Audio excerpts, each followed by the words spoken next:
Hi, I'm Kelly with Reimagine Parenting. In this video, I want to talk about picky eaters. This is a topic that comes up quite a bit, and it can be hard to know why a child is not wanting to eat certain foods or just is all around picky, or maybe they're not eating at school. So, here are some reasons why this may be happening. One of the reasons is when we're in a heightened state of anxiety, we become super tasters. Our senses become heightened. And one of those senses, again, is our taste buds. So we become these super tasters. So kiddos like this need to have consistency. So if your child is one who only wants to eat chicken nuggets or only wants to eat buttered noodles or has this very limited palate, it could be that they are super tasters. And those items are pretty consistent. They know what it's going to taste like. There's no surprises to it. If you give a child 5 chicken nuggets and 5 blueberries, it's going to be a very different experience. Those 5 chicken nuggets are going to taste the same through all 5 of them. Those 5 blueberries, on the other hand, are all going to be different. They might be a different size, they might be a different shape, they might be a different consistency, they might be a different tartness. There's so many things that could be different. And when things are different, it might send a signal to our brain that we're in danger and we shouldn't eat these things.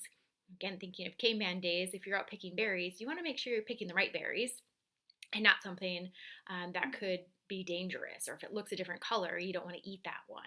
So that could be one reason why your child may have a very limited diet because they're super tasters, and anything that's off is going to signal something to the brain that it might not be okay and they shouldn't eat it. Another thing that may be happening, which is what we experienced with our daughter, when she was in a heightened state of anxiety, the muscles around her throat that are needed for swallowing would tighten up. So as she's eating, the food is causing sensations that make it feel like she's choking. So I remember one day we were at dinner, we were at a restaurant that was louder, the lights were different, it was our first time there.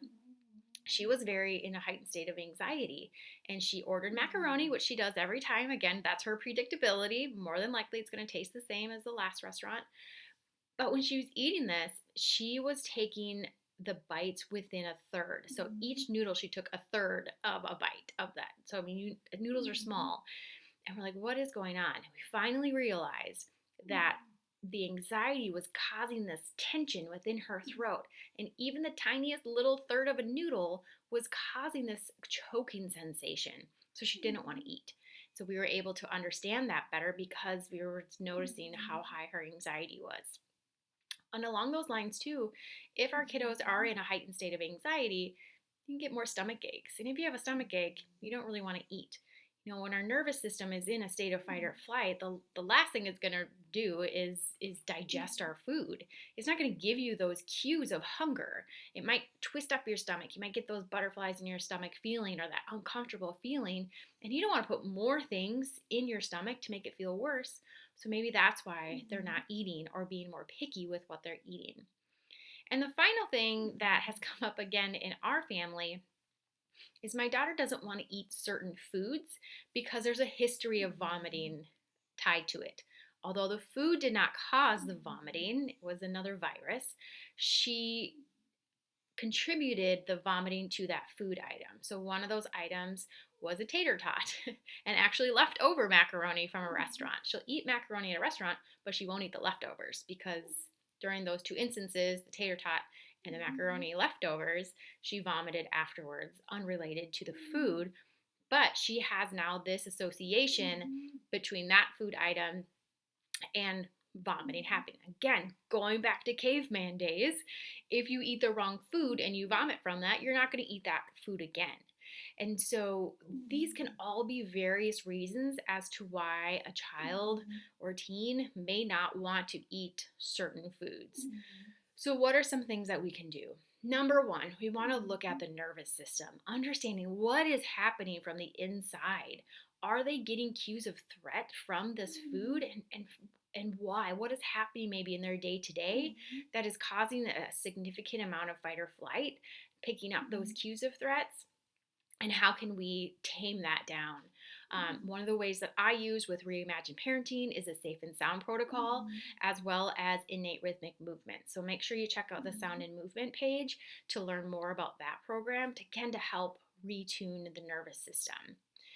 The other things you can do, especially for those kiddos who don't like to try new foods, that would be my youngest, is instead of calling attention and putting a prompt or a demand around trying a food, I want you to just to put one small item of the new food you want them to try on their plate and don't say anything.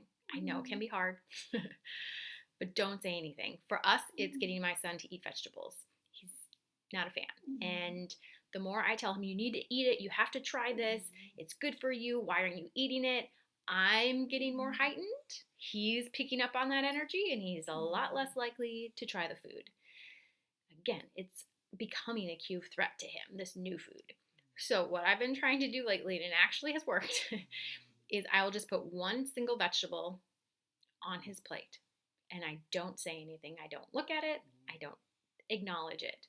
And you know what has happened is he has tried it. And at the end, he's like, oh, Mom, that actually wasn't so bad. What was that? So that is something to try as well, leaving it as their choice to trying it. And if you're eating it and your energy and your nervous system is in a grounded, calm state, they're going to pick up on that. And they're going to be more open and curious to trying that food. So I hope this helped.